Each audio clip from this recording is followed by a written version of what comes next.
Добре дојде на подкаст Зборувај македонски. Јас сум Марија и те помогам подобро како зборуваш македонскиот јазик. Во оваа подкаст епизода ќе зборувам повеќе за редоследот на зборовите во реченицата. Ако веќе имаш одредено познавање на македонскиот јазик и го зборуваш јазикот како така, можеби се соочуваш со предизвикот кој е правилниот редослед на зборовите во реченицата. Можеби ти во моментот убаво го зборуваш македонскиот јазик, но сепак кога треба да изговориш повеќе реченици се наоѓаш во замка и се прашуваш кој е правилниот редослед на зборовите. Како да го кажеш тоа што го мислиш, а да биде правилно и да звучи убаво? Реченицата да не звучи како некој да нафрлал зборови и рекол нешто. Како да ја пренесеш пораката на соговорниците, а да те разберат? Како да ја пренесеш пораката, а да звучиш добро и себе си и на соговорниците. Може би се прашуваш кој вид на зборови се наоѓаат на почетокот на реченицата, во средината и на крајот. Јас се залагам за учење на јазикот на природен автоматски начин, но без основни познавање на граматиката на јазикот кој се изучува не е возможно многу да се напредува. Моите објави и подкаст епизоди најмалку ќе бидат насочени на граматичките правила, бидејќи ако сакаш да дознаеш како се пишува некој збор, нема да ја слушаш оваа епизода, туку ќе најдеш правопис на македонскиот јазик и ќе го видиш правилото. Или пак ќе искористиш Google Translate да преведеш некој конкретен збор. За правилниот редослед на зборовите во реченицата исто така постои лекција која објаснува кои зборови стојат на почетокот, кои во средината, а кои на крајот. На краток и едноставен начин ќе ти кажам како е правилниот редослед на зборовите во реченицата на македонскиот јазик. Ова решение може да ти користи во ситуации кога во моментот си збунета и не знаеш како да ја кажеш твојата мисла правилно. На почетокот, обиди се на почетокот на реченицата да го ставиш субјектот. Кој е субјект? Субјектот е оној кој го врши дејствието. За полесно да откриеш кој е субјектот во реченицата, го поставуваш прашањето кој. Кој е вршителот на дејствието? После субјектот доаѓа дејствието. Ти дава одговор на прашањето што. После субјектот и дејствието во реченицата доаѓаат другите видови на зборови, како што се објектот во реченицата, предлозите, прилози за време, прилози за место и така натаму.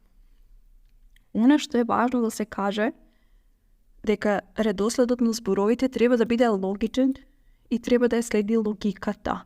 Мојата професорка по македонски јазик знаеше да каже: немојте да дозволите вашето зборување да биде во форма сакам, кажам, леќам, речам.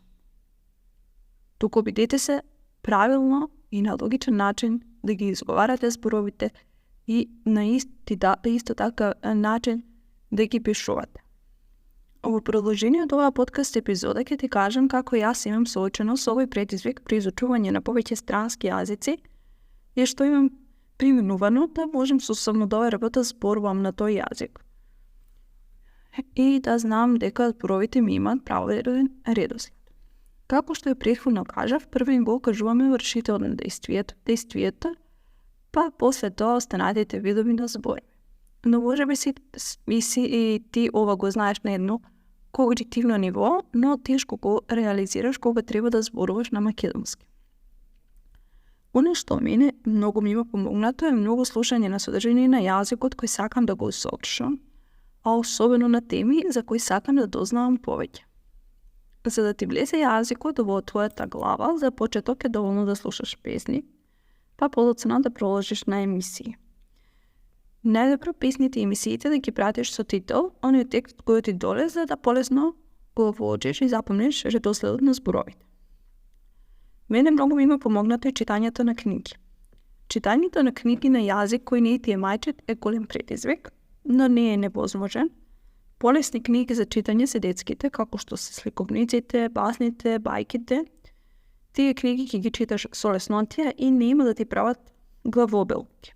Но вистинскиот напредок е ако прочиташ вистинска книга. За почеток земи си некој роман, некој е полесно четиво. И за крај, земи си некоја книга за тема која те интересира, например, личен развој, здрави навики и така натаму. Тука ќе го видиш твојот напредок. Тука, може би, ќе имаш главоболки, но твојот напредок ќе биде побрз. Исто така сакам да ти кажам дека ако чувствуваш главоболка после некој време на читање, обавезно направи пауза. Твојот мозок се напрегнал да ги научи и соочува сите тие нови зборови. Тој нов редослед во твојот мозок и му е потребно време да ги абсорбира. Потребно му е време да ги обработи и складира во долготрајната меморија. Направи си пауза и кога повторно ќе бидеш спремна, сам проложи. Тоа не мора да биде денеска. Можеш слободно и утре да проложиш. Ќе ги видиш резултатите во твоето зборување и изразување на македонски после само 1 месец практикување на предлози.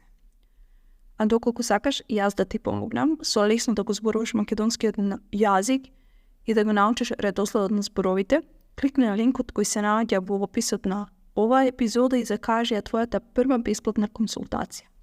Се радувам да те запознаа и те поздравувам до следното слушање.